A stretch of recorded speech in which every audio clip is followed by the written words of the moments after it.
Greetings to you viewers from across the globe. You're welcome to the show Viewpoint, where we discover perspectives and embrace dialogue. I'm your host, Odiawa AI for Veegil Media. You will do well to subscribe to this YouTube channel, Veegil Media, and follow us across various social media platforms. On the show today, we'll be talking about Tatters in the upcoming gubernatorial elections in Ondo State, particularly zeroing in on the PDP. Ondo State, also known as the Sunshine State, has actually witnessed all sorts of turmoil in its PDP chapter of the state. But first off, the headlines making the rounds on the political scene. Court has actually granted Emefiele permission to travel out of the FCT.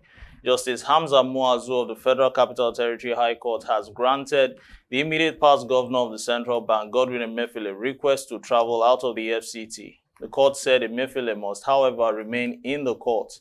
On his bail terms, he was restricted to the FCT. Emefiele, through his lawyer, Matthew Booker, who is actually a son, had requested a variation of the terms.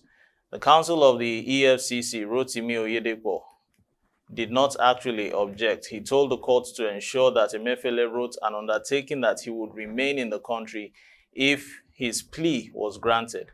The charge against the former governor of the CBN was also amended to 20 from 6. The amended charges against Emefiele was including criminal breach of trust, forgery, conspiracy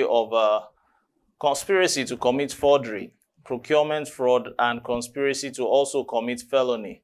Moving on to other matters, Zamfara governor bans traditional rulers from issuing consent letters for mining.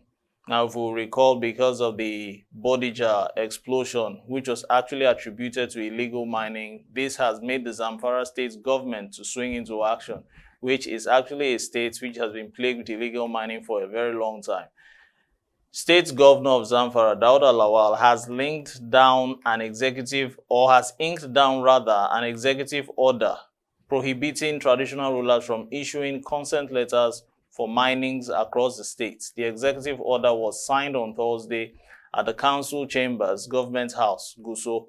A statement issued by the governor's spokesperson, Suleiman Bala Idris, disclosed that the executive order was signed to stop one of the worst trends in the fight against banditry. Now, according to him, the order has banned all consent letters for mining. This includes consent letters to individuals, companies, organizations for mining activities. In his remarks, while inking down the order, Governor Lawal reiterated that the decision was made due to severe dangers posed by the rampant issuance of consent letters.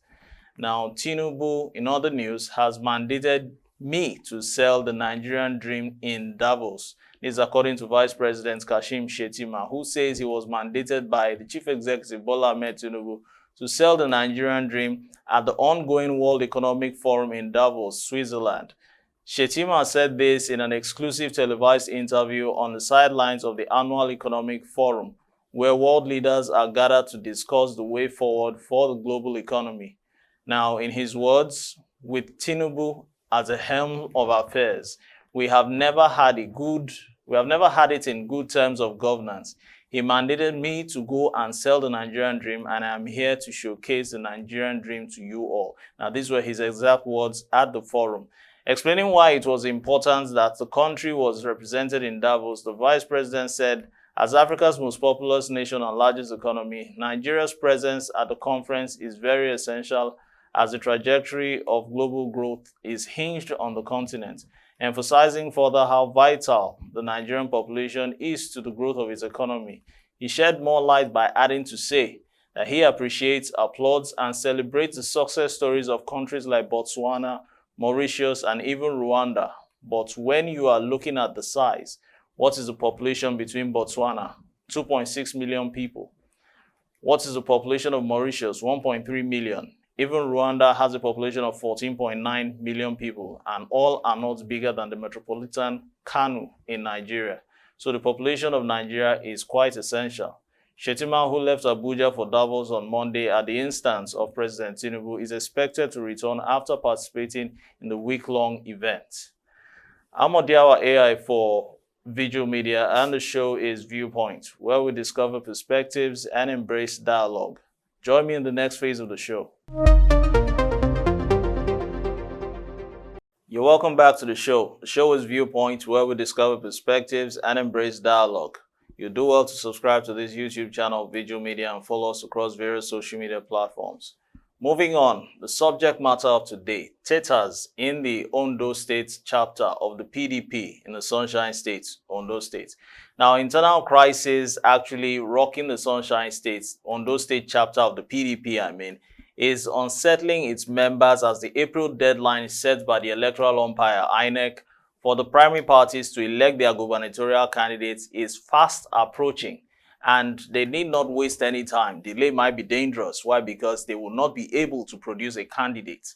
Now, 3 months to the primaries, members of the party are still divided over the state working committee, recent suspension of its chairman, Fatai Adams, and counter-directive by the national leadership of the party, describing punishment meted out to Fatai Adams as null and void. Now, but members of the same SWC have rebuffed the decision of the National Working Committee of the party and announced its deputy chairman, I beg your pardon, Tola Alabere, as acting chairman.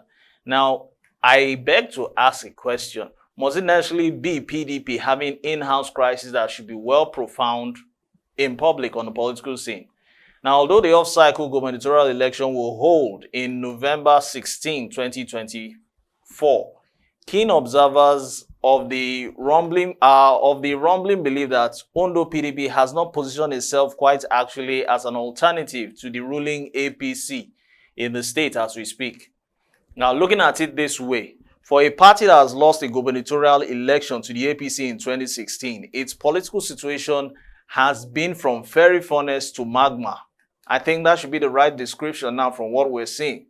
However, the Ondo State PDP displayed a glimmer of hope during 2019 general elections when it defeated APC in the presidential election and won 2 senatorial seats out of the 3 representing the states in the 9th Senate and 4 out of 9 for the House of Representatives. The National Assembly, all-encompassing, Now, but the party could not achieve a similar feat in 2023 gubernatorial elections as APC polled 369,924 to defeat PDP, which actually scored 115,463 to come distant second, or should I put it first from behind, sarcastically. Now, besides the APC, who also won on the 3 seats in the Senate and a majority of the seats in the House of Assembly also. Now, while the fortunes of the party continue to nosedive, or should I say capsize, some of its leaders defected to the APC, citing leadership failure and irreconcilable differences. And it could be that suggestions are being brought up, and those suggestions which are being brought up are altering or countering existing structures. More so, party members who thought the return of the former governor of the state, Dr. Olusegun Mimiko, will impact the party and solve the leadership crisis have not seen any move by him to actually confirm their optimism. The structure he left behind is still being controlled by Eyitayo Jegede, another son, a 2-term gubernatorial candidate of the party. But if I may be right to observe from my own view, my opinion, it's unfortunate that the vital signs of the People's Democratic Party, PDP, in Ondo State are gradually shutting down. How will a major opposition party like PDP appear unorganized and still want to win an election? Now, do we see that also taking place or happening? Now, that's a rhetorical question I throw out there to critics who are disposed to criticisms, actually, let me put it that way. But according to the state publicity secretary of the PDP, Kennedy Beretier, said all is well with the party and it is preparing for the forthcoming gubernatorial elections within the state. Noting that actually it would be wrong to disclose PDP strategy to unseat APC in November. And I feel this Peretier fellow is actually in the right direction. Why? Because you don't let out your arsenals or let out all your arsenals so your enemy doesn't know how you're coming in. Now, he further stressed that the members are happy with the recent developments within the party, disclosing that the party is set to win convincingly the February 3 by-elections in the Akoko Northeast and Northwest Federal Constituency. And if we recall, this has been resounding a long time coming, right from November, December 2023. Now, also, the PDP gubernatorial aspirant, Shola Abiseni, said the victory recorded by the APC in the last general elections in the state was due to the popularity of the party's presidential candidates, by that I mean Bola Ahmed Tinubu. However, the dust raised, or Hulabalu or Hulaba, as my chief executive was fondly addressed, over the suspension of the party chairman by the State Working Committee and the position of the national leadership of the party, Fatai Adams, is yet to settle, because it's still over the atmosphere, and glaringly, no one can be told otherwise. Now, his suspension letter was approved, inked down by 9 of the 11 State Working Committee members, and given 1 week to appear before the disciplinary committee of the party to answer questions about all allegations.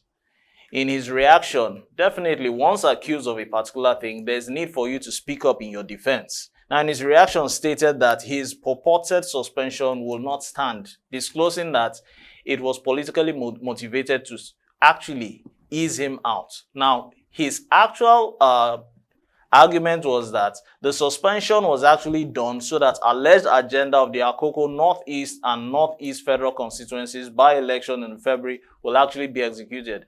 And it therefore means that these constituencies actually hold a particular strong grasp in Ondo State. And imagine losing a particular constituency for a gubernatorial election. It therefore means that you've lost majority of the votes. Now, food for thought. There's need to wine and dine about this in our brains, like I always say. What's a ship without a captain? Or should the crew members within the ship of the PDP, Ondo State chapter I mean, allow the ship continue to go adrift? Well, from the National Publicity Secretary of the party, Debo Ologunagba, there is a lifeline. As he said, the suspension was not a tandem with provisions of the Constitution of the PDP as amended in 2017. With this development, members of the State Working Committee in Ondo State have drawn a battle line with the national body of the party, further deepening the crisis and actually polarizing the members of the party. Now, it's a question of who is the follower and who is the leader. So if the National Working Committee should dictate to the State Working Committee, it doesn't mean the State Working Committee is insubordinate or doesn't want to comply with rules or lay down the rules which have been set in place. This is the crisis which is actually causing the tatters in the PDP faction of the APC, the PDP, the People's Democratic Party of the Ondo State chapter. Now, conclusively speaking, the election is still months ahead. But before then, hopefully, the umbrella party, and by that I mean the PDP, should have to put the house or put their house in order.